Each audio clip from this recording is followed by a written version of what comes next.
In 2025, every classroom has made a switch from chalkboards to smartboards, at least in metropolitan areas, and it is for good reason. There are many benefits to using a smartboard over a chalkboard. However, every benefit that you get from a smartboard, of course, gets factored into the price when compared to a chalkboard. But it's not just the teachers that benefit from having a smartboard in their classroom, as their students would be able to engage in a much more relatable sense when it comes to technology and even touch inputs. This is a much more familiar interface in our modern landscape. As such, I'm presenting you with a long and detailed review of the HKMLC Essential 55-inch 4K smartboard as one of the most affordable solutions for your smartphone needs, but also one that will level up your classroom in very significant ways if you're upgrading from a chalkboard. Now with that said, I'd like to thank HKMLC for sending this out to me for review. So let's begin. I made an unboxing video already where I showcased the setup process for this smartboard, as well as how I mounted it onto a TV stand, which applies to wall mounting, as well as how I set up the smartboard for use with different types of work, such as writing, drawing, and watching videos on display. But that was just the setup, which could be helpful if you needed help setting up. Make sure to check that out as well. This smartboard features a 55-inch 4K UHD touchscreen with a 16:9 aspect ratio, providing clear and vibrant visuals suitable for presentations, teaching, and interactive sessions. The dimensions are 1258 millimeters, which is going to be in width, 770 millimeters in height, and in depth it's only 81 millimeters, making it a substantial yet manageable size for various settings. The HKMLC smartboard is constructed with durability in mind, featuring a robust frame design to withstand frequent use in classrooms and offices. The sleek design integrates seamlessly into modern interiors, and the device supports both wall mounting and compatibility with mobile stands, offering flexibility in installation and mobility. The smartboard is equipped with a variety of input and output ports to accommodate diverse connectivity needs. For example, we have 4 USB 3.0 ports. These ports allow connections to USB devices such as flash drives, keyboards, or mice, facilitating data transfer and the use of peripherals. We've got 2 HDMI inputs, which will allow us to enable connection to external video sources like laptops or media players or other computers, allowing content to be displayed on the smartboard. We got 1 USB Type-B port. This connects to a computer to enable touchscreen control, allowing the smartboard to function as an interactive display for the connected device. So in other words, if you connect, let's say, an iPad or even a Windows computer or Mac, you will still be able to control that Mac itself from the external monitor that will support touch inputs. This will be very, very valuable to those of you that want to be able to interact with the display in this way without having to rely solely on the laptop. In other words, it will let you manage everything on the laptop through your smartboard, which will be very useful. We've got a USB Type-C port, which provides a versatile connection option for devices supporting Type-C interfaces, enabling both data transfer and display capabilities. We've got an RJ45 out, network line output for extending network connectivity to other devices, and we've actually got 4 of those antennas, as a matter of fact, and that's going to be very useful for getting the most reach that we possibly can and establish a solid connection to the Wi-Fi. We got a PC audio out, which is a 3.5mm port that connects to external audio systems or speakers for enhanced sound output. And finally, we have an SPDIF connector, which is a digital audio output, or optical as formerly known, for high quality sound transmission to compatible audio equipment, such as speakers. The smartboard comes with a ton of ports and options for usability, which makes it so that it works flexibly with many other external devices. This includes devices such as storage drives, mice, keyboards, and so much more to make the most out of it. You can also connect different HDMI sources to it, and you can use it as a second monitor if you'd like. There's a lot that can be done here, and it's very welcome. It also helps greatly that the smartboard is built like a tank. This is a very heavy screen, not like how you would expect to find a 55-inch TV. Those tend to be very light, and most people can't lift a TV like that by themselves. But this screen is exceptionally heavy, and I strongly recommend that you have 2 people around when hanging it or moving it, preferably 2 strong individuals. However, the smartboard is very hefty and tough to break or knock over thanks to how dense the whole package is. It's meant to be placed and then left alone, not moved. Of course, all of which are welcome qualities of this display, specifically in a classroom setting, where students would have a difficult time destroying this if that was ever about to happen. The smartboard's greatest feature is obviously going to be its display capabilities. For one, the smartboard has a 55-inch 4K display that does look quite nice. You can always adjust aspects such as the brightness in order to balance out how bright the whites can be at higher brightness settings. But the colors are nice, especially when you're looking at different kinds of content. This higher resolution display is very suitable for the many things that you will be presenting during your class. For example, if you run a PowerPoint presentation that has images in it, whether they are high or low resolution images, everything will be very clear through here. The sharpness that is typically shown from higher resolution photos will be shown as intended thanks to this 4K panel. Additionally, if you want to show any videos to your students, whether they are older ones with low resolution, low bitrate footage, you will still be able to show those off nicely to your students. Of course, this is the best that it would look if you're using low resolution footage, but with more recent videos, everything will look crystal clear to you and your students. Video playback tends to be very smooth as well, as I know that you won't struggle with showing students video content when necessary. Even if you went online to look at other sites such as YouTube, you will find that you will be able to watch video content very well and share it in full screen when necessary. When it comes to the picture quality of this display, I've been very happy. Everything looks good on it, which makes it very easy to share most forms of content with your students and to design slideshows in ways that will allow the display to show off its colorful prowess with colors that do pop. Knowing that my presentations will look their best on the screen is a huge plus, and something that encourages me to mess around with the look of my PowerPoints to make the most out of them. Student engagement is a very important aspect of teaching, so it makes sense that you will want your slideshows to look as good as they can so that students remain interested in the presentation. This is an awesome display. The speakers on this smartboard are actually quite good for a relatively small classroom setting. It features stereo speakers on the front, and while the sound is pretty good, usually at around the 60 to 70% mark, it will begin to distort its audio at higher settings depending on what you're listening to or watching on screen. For example, with the YouTube video, if I set the audio all the way to 100%, it will sound pretty distorted even if the speakers do get really loud, which makes it suitable for classrooms of most sizes, of course, except for maybe a lecture hall, which would be a different story. But either way, I do still recommend that you get speakers if you want the best sound quality possible. You can get yourself a soundbar or something of the sort to really make the most out of it, especially if you're teaching classrooms of 20 or more kids, or you just have a large classroom area overall. I will show off some demos of how the speakers sound for your reference. We've got a music sample, a video sample, and a highly animated, lots of sound sample, as I call it.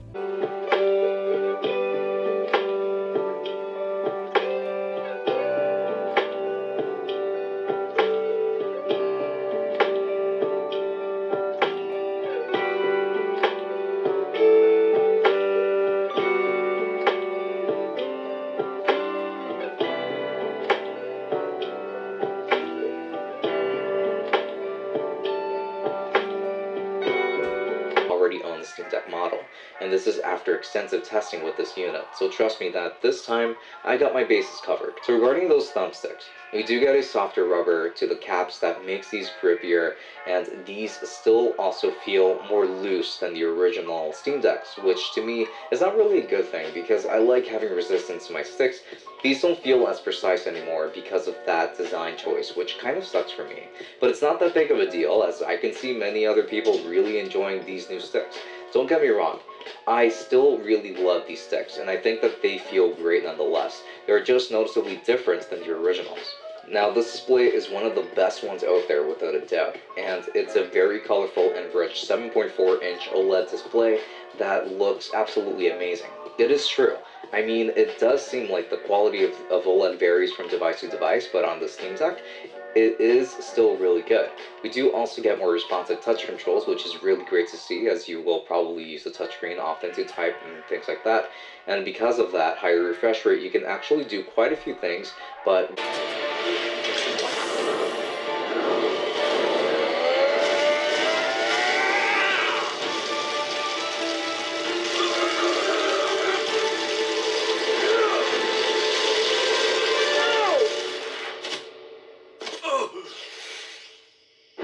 Did he just hurt a little kid?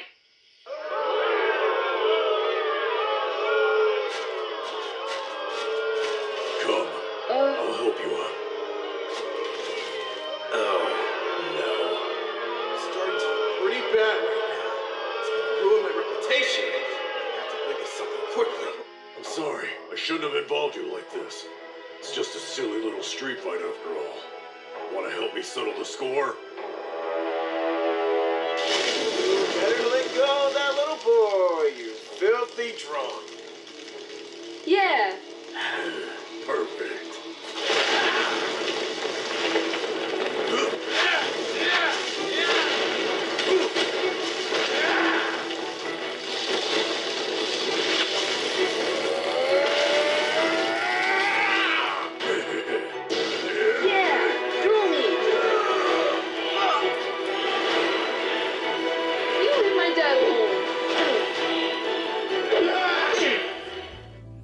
This smartboard, like most other ones out there, runs on an Android variant. This is Android 11 for smartboards. If you're an Android user, then you will find yourself already familiar with this ecosystem. However, the smartboard iteration of this operating system is much simpler and much more limited than what you're used to. Now keep in mind that you do have access to the Play Store, which is home to a lot of apps that you can download and use on your smartboard.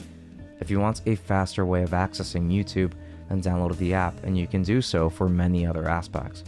You can access every Google app as well, including Docs, Slides, Keep, Drive, Gmail, among many others. This is incredible, as Android has always been a very flexible operating system. This device is touch-enabled, so you can swipe around, and it does handle multi-finger gestures when appropriate. You get a few things right off the bat, and on this home screen, you get the time, date, and some apps. There's the Notes app, which is meant for using this as a whiteboard. That's when you can draw or write with your fingers, or even use the two styli that come included in the box. You get lots of options of adding guidelines, shapes, and so much more for when you want students to engage with these shapes or even to solve math problems. Of course, you can organize these however you like, and it even has the ability to do split notes, which lets up to 3 people write and draw on the screen at the same time in case you have more than one volunteer. Then there's the file manager that lets you navigate all of your files, whether they are stored on this device or just navigate through the files from a flash drive or external hard drive of some sort. It does support USB-C, so your portable SSDs will also be read and function just fine with this smartboard. This is great for when you're looking for something that you would like to load onto the screen. Then there's the screen share feature that lets you access a separate interface for sharing the screen from your iPad, iPhone, Windows computer, Android device, or Mac to this display, and to be able to show your contents right on here remotely. This feature is useful if you want to use your separate device remotely, and you don't want to fiddle around with cables. This is especially useful if you're subbing, as you would just connect to the school's Wi-Fi and make that connection quickly to avoid any awkward moments of asking the teacher for their dongles or adapters. Then there's the browser, which is just that, a web browser. You can access just about any website you'd like to by typing it in. This of course includes Google's service, Microsoft services, and YouTube. As teachers, we take a lot of useful information and videos from YouTube, as well as just use it as a resource for music, tutorials, demonstrations, showing them topics related to the lesson, and linking students to these for outside use. You can either use a remote controller, which is included with this package, to navigate the UI, although its use case is pretty limited since most of these buttons don't really get used, or you can navigate with your fingers. Additionally, you can just connect your laptop, tablet, or computer to this display and just present the contents from your device as they are, but on a much larger screen, much more suitable for teaching a class. By the way, you can also add timers, stopwatch, screen record, freeze anything on this display so that your students don't move anything while you're showing something on screen. You can crop, screen capture, split screen for multitasking, transfer files, access the calendar, add a touch overlay, and lock this display. We touched on this briefly earlier, but the drawing and writing capabilities of this display are a nice addition. Most teachers had their smartboards installed many years ago, when many of them used these thicker tipped pens that were annoying to write with, especially if you wanted to write or draw with more precision. Now you get these pens with reasonably sized tips that are pretty fun to use. There is no pressure sensitivity for this display, so you only get whatever line thickness you choose when writing or drawing, but you do have some customization here. You can assign the pen portion to write with a certain type of brush style and color, as well as assign a thickness to it. You can do the same with the eraser tip, even though you can't assign an eraser to it, which is a missed opportunity. You have to tap the eraser manually and then erase, but you can use either tip to do so. You can set up rulers for measurements, shapes for mathematical equations, partitions for letting multiple students write on this board, tables for organizing data and information with a template, mind maps for also organizing information, just in a different way, sticky notes for making quick notes that you'd like to persist and remain there, preview for resizing different elements with your fingers, grids if need be in case you wanted to have those grid lines for writing so that you don't leave the lines, and undo and redo buttons. You get quite a few options here which will allow you to do a lot in your classroom. This is super useful. Here are some demonstrations of writing, two people writing, and drawing on this display for reference.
The screen mirroring feature allows you to use different types of devices with it wirelessly, so that you can use this as a large display with the source. So if you want to use a computer of either the Windows or Mac OS variety, iPad, iPhone, and Android device with this, then you absolutely can. Whatever you do on your computer or host device will be shown here, so of course, if you are writing something, then your students will see it. This is a great way of sharing information and updating it in real time so that students can keep an eye on said updates. Of course, this display will adapt to the aspect ratio of your device. For example, an iPad Pro will share and mirror things in its own aspect ratio, and it will display with letterboxing on the smartboard. This is perfectly normal, but a Windows computer with 16:9 already on it and such will cover the whole spectrum. Most computers should be fine here, but it is worth keeping into consideration. Here I showcase how I use an iPad with this display. So when it comes to this display, there are two things that I would like to note in terms of cons, or just things that you would need to consider. This remote is only useful for very minor navigation, and it often gets lost when you're browsing through different things. So I suggest controlling this with touch or with your computer if you have it connected as an external or extended display. Also, like most smartboards at a lower budget, Android can feel pretty slow sometimes, especially when you're using the web browser or other apps. It really depends on what you're doing, but sometimes it does feel sluggish. So while these features are great, I can see myself using my laptop connected to this a little more often because of that. So I would probably want to use this as an external display more than I would like to use its own built-in settings and features, because it would be more reliable in the middle of a class. But of course, it depends on your preferences, and if you only have this available, it will be perfectly fine. It's not that much slower, so don't worry about that. Honestly, this has been an awesome addition to classrooms everywhere, as now teachers have a lot more flexibility in what and how they teach in their classrooms.